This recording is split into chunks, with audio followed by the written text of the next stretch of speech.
시라고 하는 것은 사실은 내가 내 자신의 이야기들을 하는 것이 아니라 이 세계나 내가 인식의 대상으로 삼고 있는 사물들, 그러니까 사물이나 이 세계가 지닌 진실.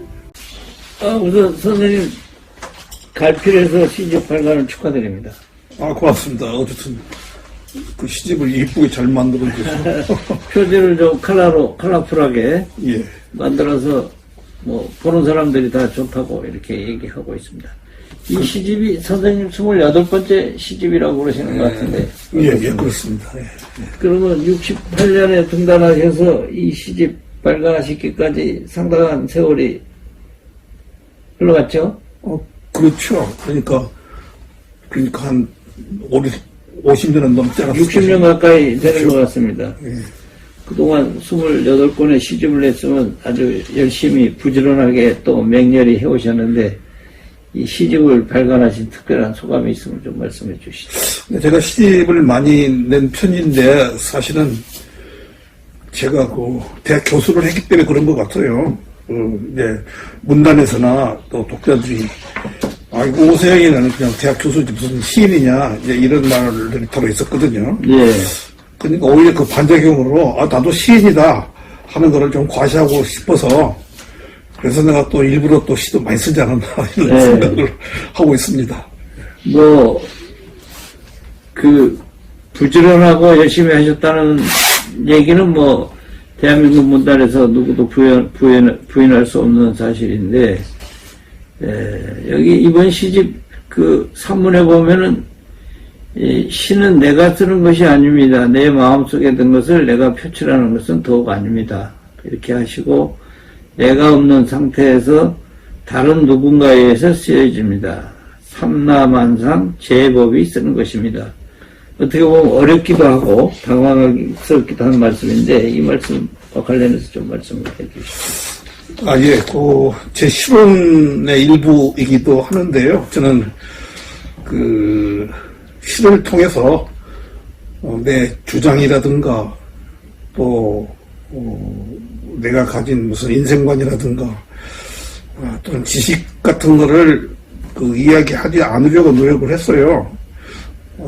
왜냐하면 이제 내 시론으로서는 시와 산문의 기본적인 차이가 있다고 봤어요. 네. 산문이라고 하는 거는 화자가 자기 내면에 하고 싶은 이야기 또는 자신의 사상 또는 자신의 철학 이런 거를 드러내서 상대방에게 전달해주는 그런 어법이 산문이라고 생각을 했고, 시라고 하는 것은 사실은 내가 내 자신의 이야기들을 하는 것이 아니라 이 세계나 내가 인식의 대상으로 삼고 있는 사물들, 그러니까 사물이나 이 세계가 지닌 진실 또는 실체, 또 쉽게 말하면 의미 이런 것들을 파악을 해서 그거를 형상화시키는 것이 시가 아니냐 이런 생각을 제가 젊었을 때부터 해왔던 것이죠. 네.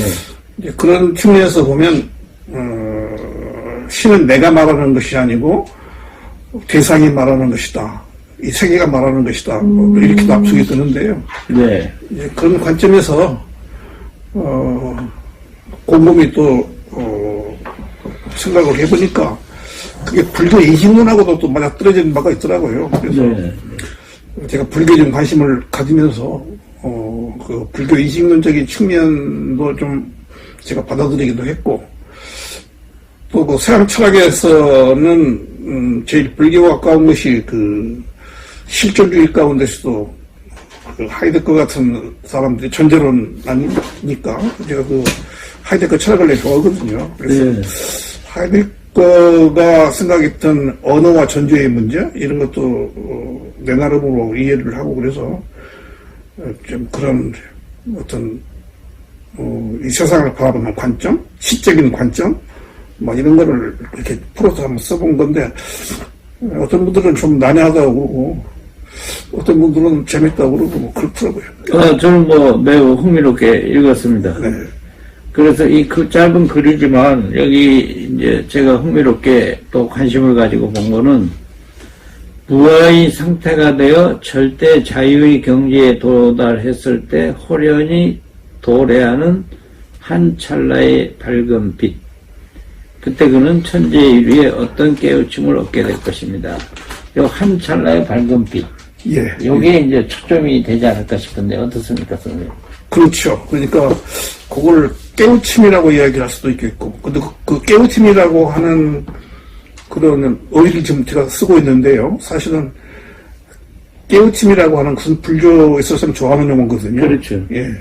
그러니까 단순히 안다 또는 이해한다는 차원이 아니고 어떤 이성이나 합리성으로서는 해명할 수가 없는 이성과 합리성을 넘어서서 직관적으로 문득 그 깨닫게 만드는 이런 진리, 사물이 이제 그런 진리를 가지고 있다 저는 보는 것이죠. 예. 근데 그거를 그 사물이 가지고 있는 그 같은 진리라고 하는 게 함부로 아무 때나 또는 자신이 노력해서 얻어질 수 있는 문제는 아닌 것 같고, 네. 어떤 신비스럽고도 결정적인 순간에 팍 깨우치는데, 네. 아마 이것을 그 서구식 시로로 말할 것 같으면 영감을 얻었다, 아마 이렇게 표현할지도 모르겠어요. 네. 근데 제가 생각할 때 영감이라는 말이 조금 약한 것 같고, 불교에서 말하는 그 순간적인 깨우침, 예, 뭡니까, 선에 뭐 그런 용어가 있지 않습니까? 네. 그런 생각을 해본 것이죠. 네, 그러니까 이 깨우침이라는 게 이제 꼭 석가모니의 깨우침이 아니라도, 예. 일반 시인들이 어느 순간 퍼뜩 어떤 생각이 떠오르고, 거기에 밝은 빛으로 감지되거나 어떤 소위 느낌이 왔을 때 이제 그것을 바닥 적은 것이 시다, 이제 이렇게 말씀하시는 것 같아요. 그렇죠. 예, 그렇습니다. 제가 선생님 시를 오랫동안 이제 뭐 80년대부터 70년대부터 관심을 가지고 봤는데, 선생님 시 중에 이제 제가 기억나는 거는 초기에 무명연시, 그게 좋았다는 생각이 들고, 이 시간의 뗏목, 이런 시들도 저에게는 굉장히 좋은 시집으로 느껴지고, 문 열어라 하늘아 같은 거는 이제 조금 더 감명해지면서 메시지가 분명한 시들인데, 이번 시집에서는 어떤 생각을 갖고 이걸 묶으셨는지 그걸 한번 좀 말씀 보고 싶습니다. 나이가 들면서 아마 자연스럽게 그렇게 귀결되지 않았나 싶어요. 나이가 들면서 제가 생각하는 것은 얽매이기 싫다는 것이 있어요. 네. 무언가 얽매이기가 싫다. 그러니까 뭐 달리 표현하면 좀 초탈하고 싶다든가. 이 초탈이라고 하는 말은 자유스럽다는 뜻이거든요. 네. 그러니까 자유라고 하는 그런 생각. 그 다음에 영원이라고 하는 시간의 문제. 네. 또 사랑. 이런 것들이 이제 제 시의 키워드가 아닌가 싶어요. 그러니까 시집을 내는 것도 이제 그렇지 않습니까? 요즘 우리 시단의 일반적인 관리라는 게 시집의 장정도 시리즈로 해서 1년 도로를 붙여가지고 쭉 내지 않습니까? 뭐 이렇게 뭔가 틀에 박힌 것 같은 느낌을 주죠. 예. 근데 그게 일반적으로 대부분 출판사들이 그러고 있어요. 근데 그런 틀에 끼고 싶지가 않아요. 네.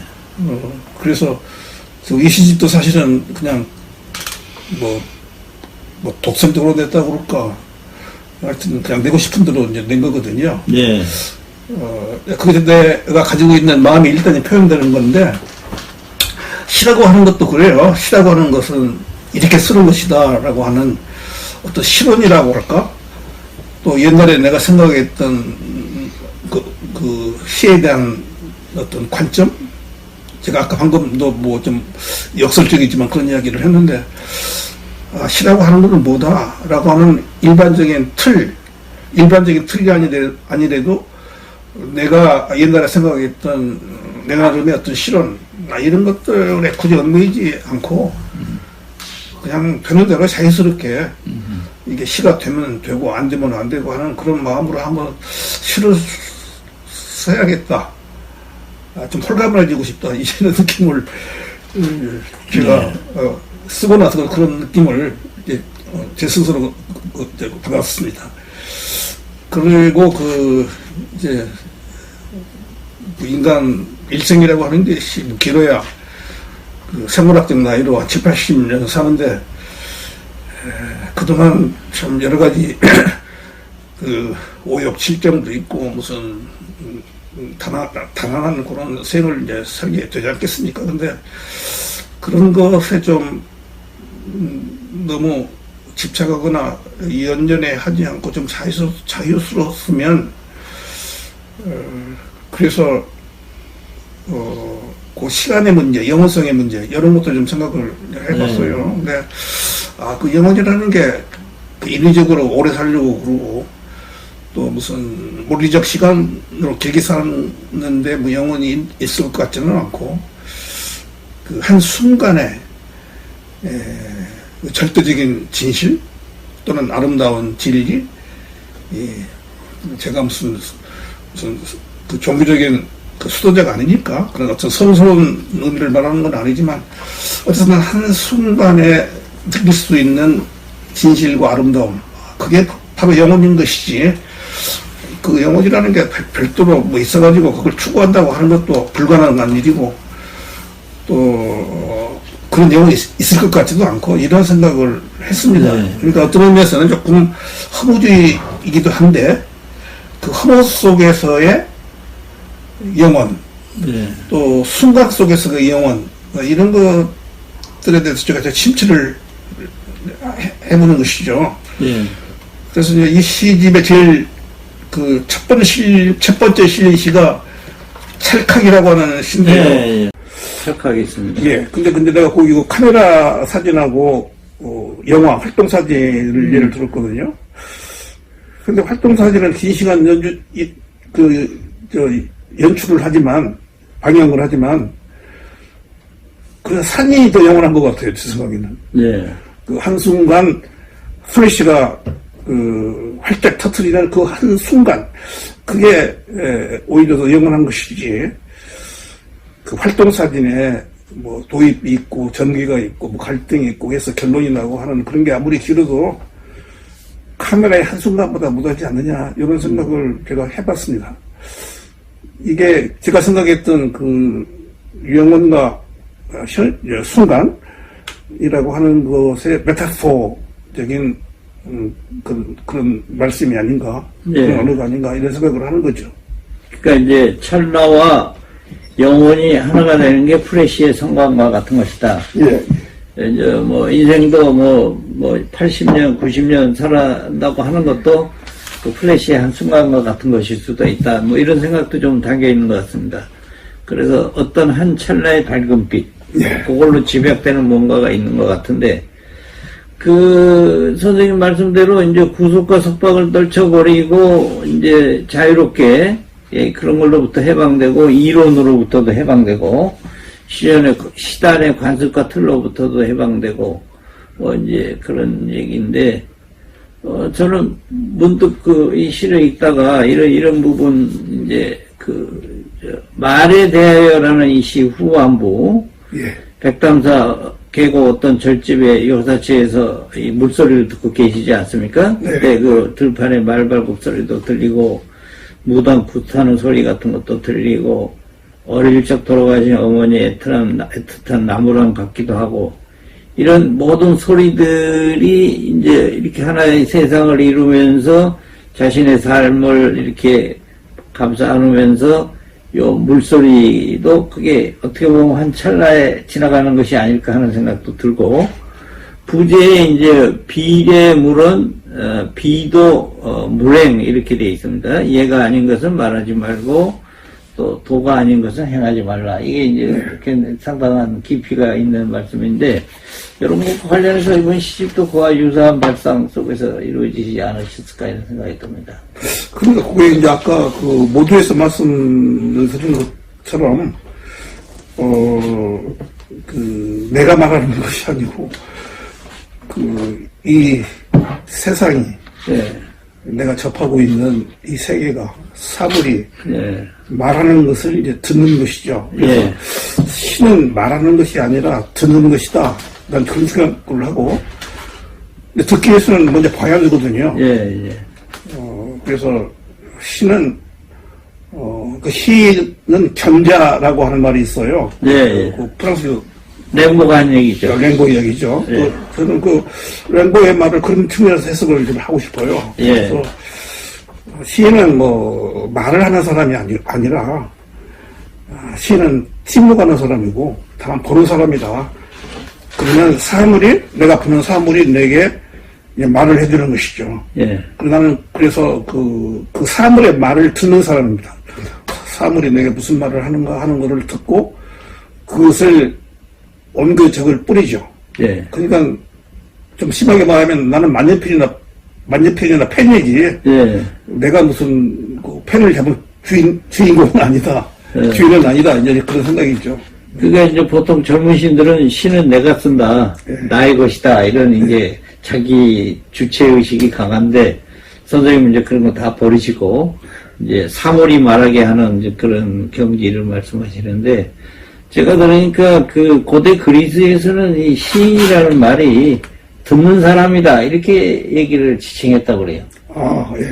그러니까 시경을 편집할 때도 이 사람들이 하는 얘기를 들어가지고 그것을 수집해서 시경을 수집하듯이 그러니까 보통 우리는 시인은 말하는 사람이다 그러는데 시 속에 물론 말하는 사람 화자가 있죠. 그러나 그거는 이제 그 화자라는 거는 시인을 대행할 뿐 아니라 선생님 말씀하신 대로 사물의 말을 대행하는 자이기도 하다. 그렇죠. 제가 그 생각입니다. 네. 그래서 이번 시집을 보면 이제 여러 가지 세상사에 대한 얘기가 이모저모 펼쳐져 있어서 어떻게 보면 다양하다고 할 수 있고 요걸 또 좀 부정적으로 비판적으로 보자면 주제의식이 없다 이렇게도 할 수 있는데 그렇죠. 선생님의 이제 시적 사회는 그거를 뛰어넘은 어떤 지점을 이제 생각하셨다 이런 생각이 듭니다. 그래서 뭐 이제 그 다음에 요 얘기 제가 주목했었고 그 다음에 그 앞에 보면은 그 지금 말씀드린 것과 같이 이제 워드를 치시죠. 워드를 치고 예. 있습니다. 색과 공이 구별이 없고 막막한 사막 그 지평에 이제 어디로 가야 되느냐 이렇게 사고를 돌아보죠. 그 다음에 낙타 발자국이 나옵니다. 그 낙타 발자국들에서 그 한 생애의 시를 보시는 것 같아요. 그 낙타의 발자국만이 아니라 선생님의 생애를 또 보시는 시인으로서 보시는 것 같기도 하고 어떻습니까? 그렇죠. 이 수록식 가운데 두세 편 그런 이야기가 나오는데, 한 생이 살아가는 것은 글 쓰는 거하고 같지 않겠는가? 예. 그래서, 그렇게 보면은, 내 존재라고 하는 것도 만년필이나 펜에 지나지 않겠다. 네. 그런데, 만년필이나 펜으로 글씨를 쓰면, 흰 여백에 한 행, 두 행, 이렇게 문장이 만들어지잖아요. 예. 그렇게 써오는 것이, 살아가는 행적 아닌가. 예. 실제로 또 소설은 또 그런 것도 아닙니까? 그래서, 예. 그거를 문득 생각을 하면서, 나그네를 또 한번 생각을 해본 거죠. 네. 그러니까, 보통 무슨 도시의 나그네가 아니고, 네. 뭐 사막이나 황무지 같은 곳을 여행하는 나그네가 외로운 낙타를 타고 뚜벅뚜벅 걸어가면 사막에 모래발자국이 남지 않겠어요? 예. 그때 그 모래밭에 찍힌 낙타의 발자국, 예. 이게 인생의 행적 아닌가, 이런 생각을 예. 해봤죠. 그래서 결국 그 문장도 인간인 것이고, 예. 여행도 인간인 것이고, 예. 그 나그네나 또는 볼펜이나 만년필도 인간의 한 존재가 되는 것이고, 뭐 이렇게 생각을 해본 거죠. 그 200의 얘기를 보면은 이제 200의 시인이라는 건 100대의 과객이다. 지나가는 객에 불과한 것이다. 뭐 이런 얘기도 있고 이제 그런 생각이 드는데 그 선생님 이제 그걸 조금 더 고전적으로 보면은 이제 이 고전이라는 시가 있어요. 후반부에. 그래서 이제 그거를 그 고기 낚는 사람에 비유해서 마지막 부분을 이제 마무리 하시는데 온종일 지면을 들여다보는 어느 가을 어스름 이렇게 되어 있습니다. 예. 지면이라는 게 이제 시와도 관련이 있을 거고 고전이라고 관련 있을 것이고 그 뭔가 이제 낚싯대를 들이운 뭐 강태공의 마음도 있을 것이고 시인의 마음도 있을 것이고 구름은 아득히 이제 떠 있는데 과연 그 수심이 얼마나 깊을까 알 길이 없는 물속을 바라보는 이 화자의 음시의 시선이 이번 시집에 저는 상당히 주목을 했는데 어떻습니까, 선생님? 그런데 모든 인문학의 궁극적인 질문은 결국 인간으로 귀결되고 인간이 무엇이냐 하는 이제 그 화두가 전제가 되겠죠. 근데 시 역시 그렇지 않은가 싶어요. 네. 시 역시 인간이란 뭔가 이런 질문을 던져놓고 풀어가는 것인데 이제 그 인간이란 무엇인가 하는 거를 아까 제가 여행 네. 나그네? 네. 나그네 원형이라는 건 뭐 고전부터 있었으니까 네, 사실은 그렇죠. 뭐 상식적인 이야기긴 하죠. 근데 이제 한 여백에 글씨를 써 내려가는 만년필 그런 네. 말씀을 드렸는데 근데 또 한편 인간은 학생 같아요. 네. 그래서 이 시집에 수록은 하지 않았습니다만 산다는 것은 학교를 다니는 것이다. 네. 내 죽고 나면 졸업을 해서 내 고향으로 돌아갈 텐데 나는 지금 이 세상에 유학을 해 와서 공부를 하고 있는 것인데 이제 유학 생활이 끝나면 내 조국으로 돌아가야죠. 네. 근데 그 유학 생활이라고 하는 것 자체가 지금 이승이고 우리가 사는 세상이고 이제 죽는다는 것은 졸업이고 그리고 죽고 나서 저 세상으로 간다고 할 때 저 세상은 원래 내 고향인 것이죠. 네. 그러니까 잠깐 이 세상에 유학을 오는 것인데 그 유학 가서 뭘 배워야 되지 않겠습니까? 네. 뭘 배우고 돌아가는가? 그래서 나는 여기서 배운 지식으로 돌아가가지고 그 지식을 이용해서 또는 그 기술을 이용해서 높은 관직도 탐하지 않고 또 그것으로 돈을 벌려 생각도 없고 시원한 나무꾼을 안에서 좀 검소하지만 아담한 레스토랑을 차려가지고 거기서 유학해서 배운 그런 지식으로 요리를 만드는 기술로 눈물과 용서와 화해의 물로 반죽을 해서 빵을 구워 팔겠다. 그런 시를 한편 쓴 적이 있어요. 예. 어찌 보면 우리 이 세상 사는 것 자체가 뭘 배우는 거 아니겠어요? 뭐 네, 그렇죠. 보고 깨닫고 뭘 알고 뭐 그러는데 물론 뭐 그렇지 않은 분도 있겠지만 좀 인간다운 인간이라면 뭔가 이 세상 살면서 항상 호기심을 갖고 배우고 깨닫고 그 일생을 살아가는 것인데 그게 이제 그 단적으로 제시된 게 그 제사 드릴 때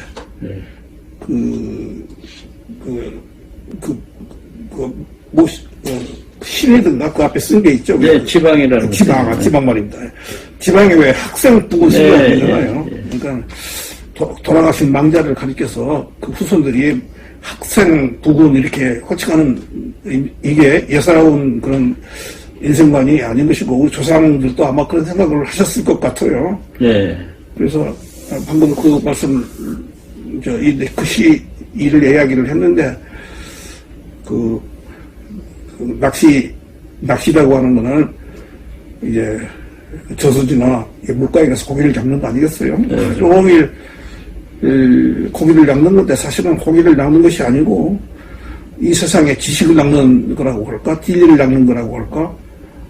내가 전혀 그런 생각을 해본 것이죠. 예. 그래서 사실 그 시 자체로서는 책을 출판하는데 교정지를 보는 걸 사실은 시를 쓰고 싶었던 거죠. 네. 교정지를 쭉 보면서 거기 잘못된 오자나 탈자 같은 것을 이렇게 예의주시하면서 하나씩 이렇게 집어내는 거 이게 이제 수면에서 그 낚시꾼이 고기를 낚는 거하고 비교해서 이야기를 했는데 결국 그것이 그 어떤 깨달음의 완성, 어떤 진리에 대한 어떤 갈구, 뭐 이런 것이 아닌가. 그런 의미에서 인간은 기본적으로 학생 아닌가 이런 생각을 해본 것이죠. 네.